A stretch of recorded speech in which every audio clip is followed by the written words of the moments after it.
Hello दोस्तों, एक बार फिर से स्वागत है आप सभी लोगों का आज की इस नई वीडियो के अंदर। ये वीडियो खासकर रहने वाली है इटली वाले लोगों के लिए, जिन लोगों ने इटली के पेपर भरे थे उन लोगों के लिए ही स्पेशल ये वीडियो रहने वाली है। क्योंकि इस वीडियो के अंदर एक छोटी सी इन्फॉर्मेशन है, छोटी सी अपडेट आप लोगों के लिए। एक जो जैसे कि आप लोगों को पता है, इटली के जो वीज़ा अपन अप्लाई करते हैं, फिर एम्बेसी में फाइल सबमिट करवाते हैं, उसकी एक डॉक्यूमेंट चेकलिस्ट होती है प्रॉपर। तो वो डॉक्यूमेंट चेकलिस्ट के अंदर थोड़ा सा अपडेट किया गया है। नई एक डॉक्यूमेंट जो चेकलिस्ट है वो अपलोड करी गई है।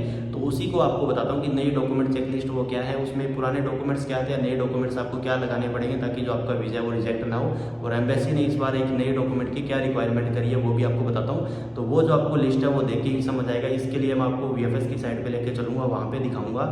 क्योंकि एम्बेसी डायरेक्ट फाइल एक्सेप्ट नहीं करती है, वो वीएफएस के थ्रू ही सारा काम करती है। तो सारी जो अपडेट है वो वीएफएस की साइट पर ही अवेलेबल रहती है। तो फिर भी आपको कोई कुछ भी डाउट है किसी भी वीज़ा के रिलेटेड, किसी भी कंट्री के रिलेटेड, तो उसके लिए आप मेरे को कमेंट में पूछ सकते हैं, फिर इंस्टाग्राम पे आके पूछ सकते हैं। तो चलिए लेके चलता हूँ सीधा स्क्रीन पे, वहाँ पे बताता हूँ एक दो जो नए डॉक्यूमेंट अपडेट करे गए हैं वो बताता हूँ। और पुराने डॉक्यूमेंट्स आप लोगों को पता है कि जो नॉर्मल डॉक्यूमेंट होते हैं वही सारे आपको लगाने हैं वहाँ पे। तो दोस्तों इस वक्त मैं हूँ वीएफएस की साइट पे, जैसे कि आप लोग देख पा रहे हैं। यहाँ पे लिखा है embassy of Italy new Delhi requested documents for employment visa subordinate work, जो कि वर्क परमिट के लिए होता है। जैसे कि आपको बता देता हूँ, देखो पहला जो डॉक्यूमेंट होता है एप्लीकेशन फॉर्म, वो पता है कि हर टाइम लगता ही लगता है, उसमें कोई चेंजेस नहीं होता है। फोटो भी हर टाइम लगता है, पासपोर्ट भी आपका एवरी टाइम लगता है, उसके अंदर 2 ब्लैंक चेक होने चाहिए, है ना। और आपका कम से कम ब्लैंक पेज होनी चाहिए। और कम से कम 3 महीने, या फिर आप अगर साल वाले पेपर अप्लाई करो तो 18 महीने उसकी वैलिडिटी होनी चाहिए। इसमें भी देखो इटालियन आईडी कार्ड, कार्टा दी आइडेंटिटी, ये आपको मैंडेटरी है, जिसके पास है वो लोग इसको लगा सकते हैं। चौथे डॉक्यूमेंट और 5वां डॉक्यूमेंट देखो, 2 डॉक्यूमेंट यहाँ पे हाईलाइट भी करके दिखाए हुए हैं, तो ये डॉक्यूमेंट आपको बहुत ही मैंडेटरी है। चौथा डॉक्यूमेंट देखो, अदर डॉक्यूमेंट्स,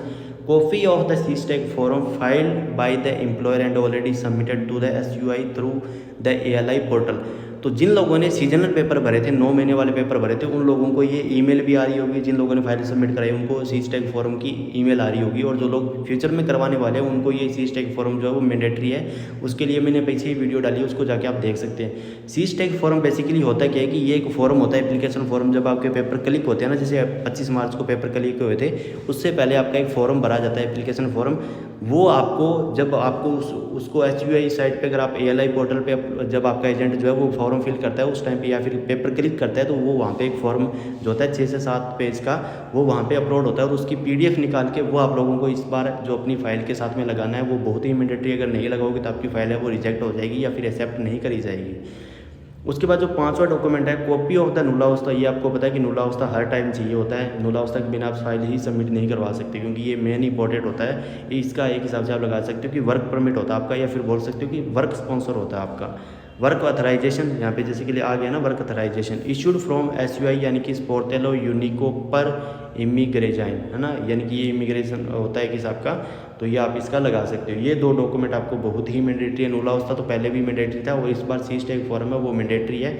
और फिर आपका एक साइड की जो फ्लाइट रिजर्वेशन वो चाहिए होती है, एम्प्लॉयर की आईडी आपको चाहिए होती है, फिर उसके नेशनल कार्ड वगैरह, परमिट ऑफ स्टे, जो भी चीज़ें होती है वो सारी कुछ चाहिए होती है।